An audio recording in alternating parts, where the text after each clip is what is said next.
మీకు స్వాగతము. భగవంతుడు మీకు ఉత్కృష్టమైన సంతానాన్ని ఇవ్వాలని, ఆరోగ్యకరమైన సంతానం ఇవ్వాలని, ఆ సంతానము ధనధాన్యాలను అనుభవిస్తుండాలని, రోగరహితమై బలిష్టమై జీవితంలో ఉన్నతిని సాధించాలని, మీ కీర్తికి అనుకూలంగా, మీ సమ్మానానికి గౌరవానికి అనుకూలంగా ఉండాలని నేను భగవంతుని ప్రార్థిస్తున్నాను.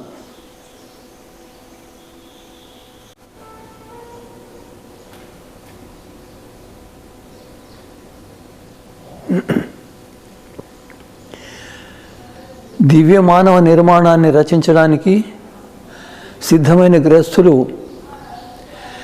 మొట్టమొదలు వారు ఎటువంటి సంతానాన్ని కోరుకుంటున్నారు అది వారికి స్పష్టంగా తెలిసి ఉండాలి. మనము సామాన్యంగా చూస్తూనే ఉన్నాము, పెద్ద పెద్ద భవనాలు ఉన్నాయి, ఇండ్లు ఉన్నాయి, గుడిసెలు ఉన్నాయి, అన్నిటికీ పథకం ఉంటుంది. మొదలు మనసులో ఒక పథకం ఉంటుంది, ఇటువంటి భవనము, ఇటువంటి ఇల్లు, ఇటువంటి గుడిసె నిర్మించాలని. ఇక్కడ ఏ వ్యక్తి కూడా ఏ కార్యం చేసినా పథకం లేకుండా చేయడు. అయితే ఉత్కృష్ట మానవ నిర్మాణాన్ని పథకం లేకుండా చేయడము సాధ్యం కాదు. ఎటువంటి మహాపురుషుడు కావాలనో, ఎటువంటి మహాపురుషుని నిర్మించాలనుకుంటున్నామో అది స్థూల రూపంగా మనం నిర్ణయం చేసుకోవాలి. భవనాన్ని నిర్మించదలసిన వ్యక్తి భవనం కొరకు ఒక పథకాన్ని వేసుకొని ఒక శిల్పిని, ఆర్జికుని, ఇంజనీర్ని ఆశ్రయిస్తాడు. ఆయన పథకం వేసిస్తే అదే విధంగా నిర్మాణం జరుగుతుంది. ఇక్కడ తల్లి తండ్రి కలిసి పథకం వేయాలి, ఒక లక్ష్యం పెట్టుకోవాలి, ఒకానొక మహాపురుషుని లక్ష్యంగా తీసుకోవాలి. ఒకవేళ వారు కోరుకున్న లక్షణాలు కనుక మహాపురుషుడు కనిపించకపోతే అవసరమున్న లక్షణాలను వారిలో ఆరోపించుకొని నిర్మాణం చేయాలి. మనుష్యుడు స్వతः అవుతాడా, నిర్మిస్తవుతాడా అనే విషయము గురించి ఇంతవరకు తెలుసుకున్నాం మనం. నిర్మిస్తేనే అవుతాడు. నిర్మాణాలు రెండు విధాలుగా ఉంటాయి. ఒకటేమో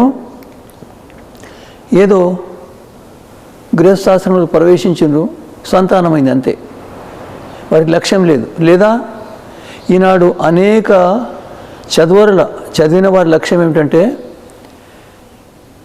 ఆయన శిల్పి, ఇంజనీర్ అయితే ఇంజనీర్ అటువంటి చదివిన ఆమెతో వివాహం చేసుకోవాలనుకుంటాడు. ఆయన కనుక చికిత్సకుడు, వైద్యుడైతే, ఎంబీబీఎస్ అయితే, ఎండి అయితే అటువంటి నారితో వివాహం చేసుకోవాలనుకుంటాడు. ఇంతవరకే, అది సరిపోదు. ఒకటి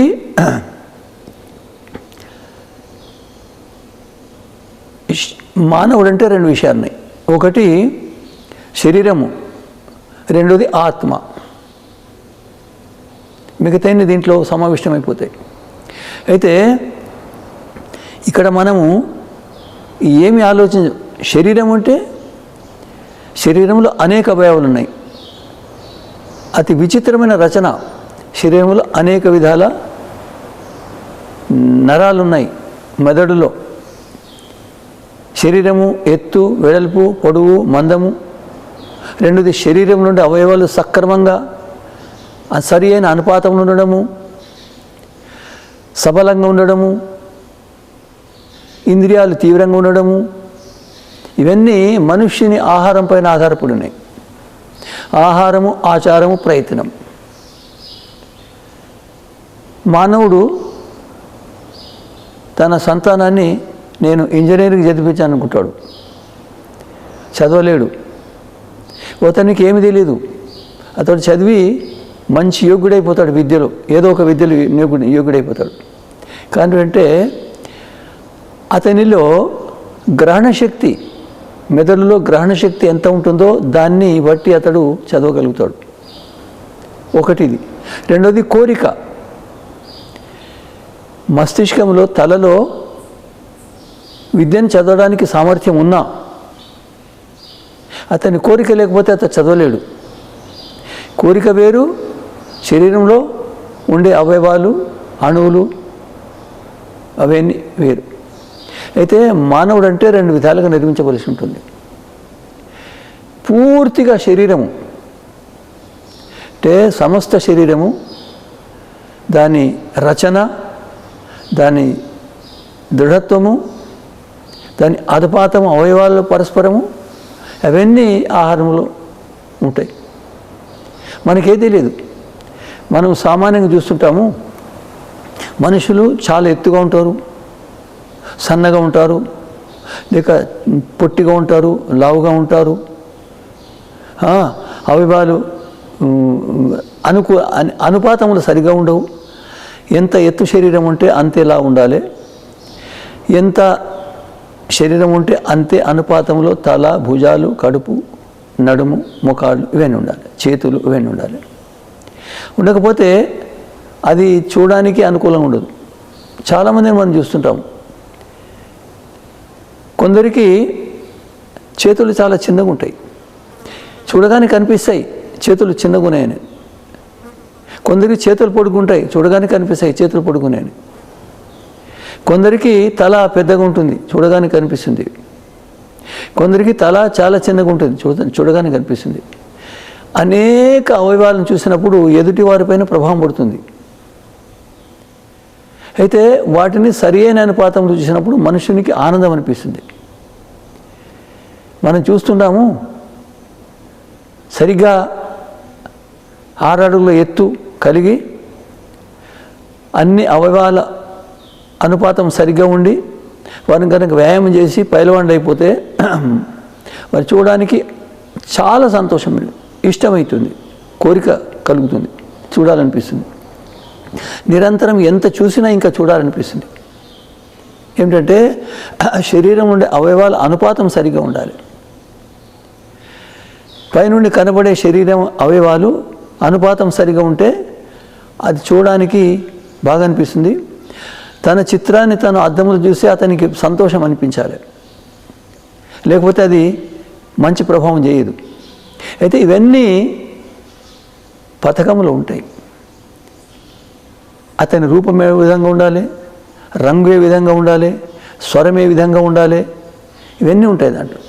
అయితే మనం చూస్తుంటాము, అనేక రకాల శిశువులు జన్మిస్తారు. అనేక రకాల శిశువులు ఒకే సమానంగా ఉండరు, అనేక రకాలు ఉంటారు. అట్లా ఎందుకయింది? భగవంతుడు కాదు అక్కడ. మనకు తెలియని విషయాన్ని భగవంతుని పేరు పెట్టేసేస్తాం. అది కాదు. అది తల్లిదండ్రుల తెలిసి తెలియక చేసిన ప్రయత్నం, దాని పరిణామం అట్లయితుంది. మనము ఉత్కృష్టమైన శరీరాన్ని నిర్మించాలనుకుంటే అటువంటి పరిజ్ఞానం కావాలి. ఒక ఉత్కృష్టమైన కుండ కావాలనుకుంటే దాన్ని నిర్మించే శిల్పి, కుమ్మరివాడు కావాలి, ఎవరో చేస్తే కాదు.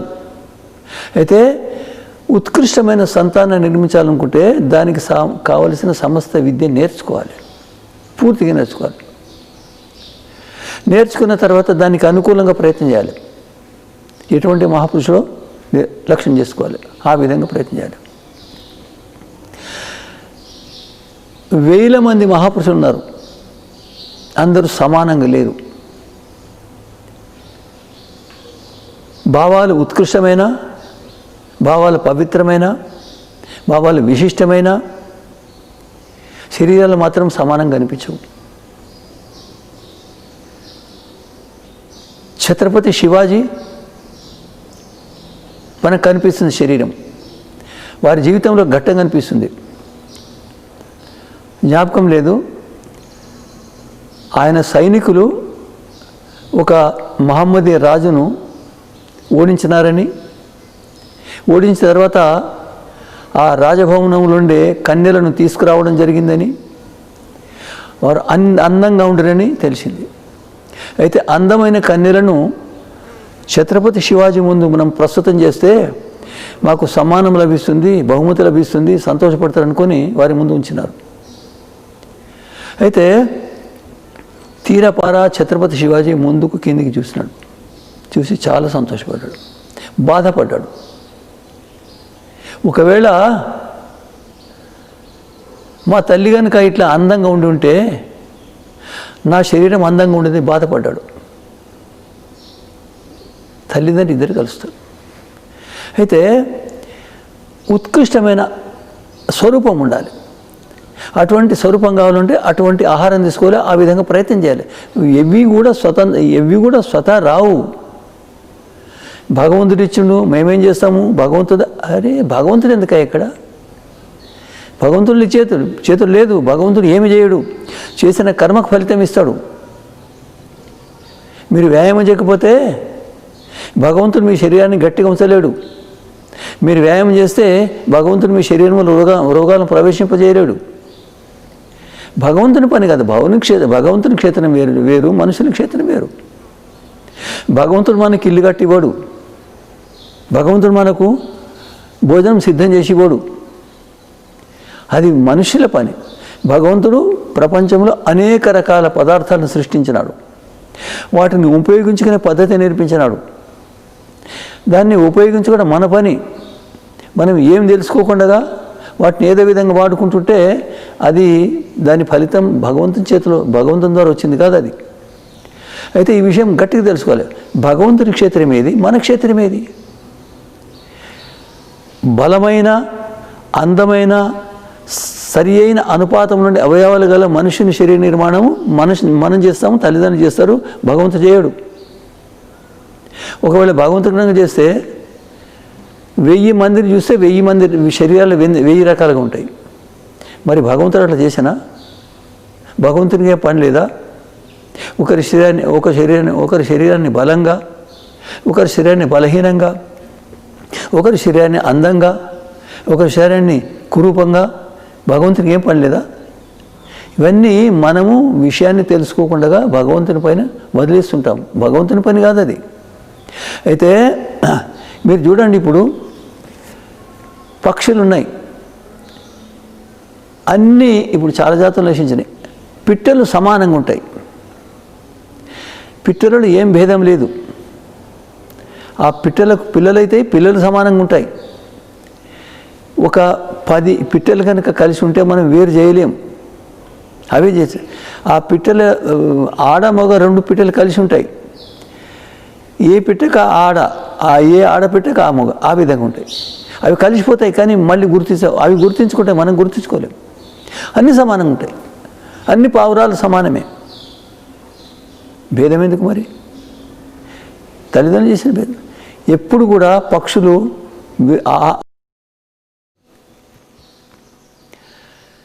మీకు భగవంతుడు సమస్త సుఖాలను ప్రసాదించునుగాక, మీరు ఆరోగ్యవంతులై ఉందురుగాక, మీకు నిరంతరం ఉన్నతి లభించునుగాక, మీరు మోక్షానికి అర్హులైదురుగాక. ఓం శం.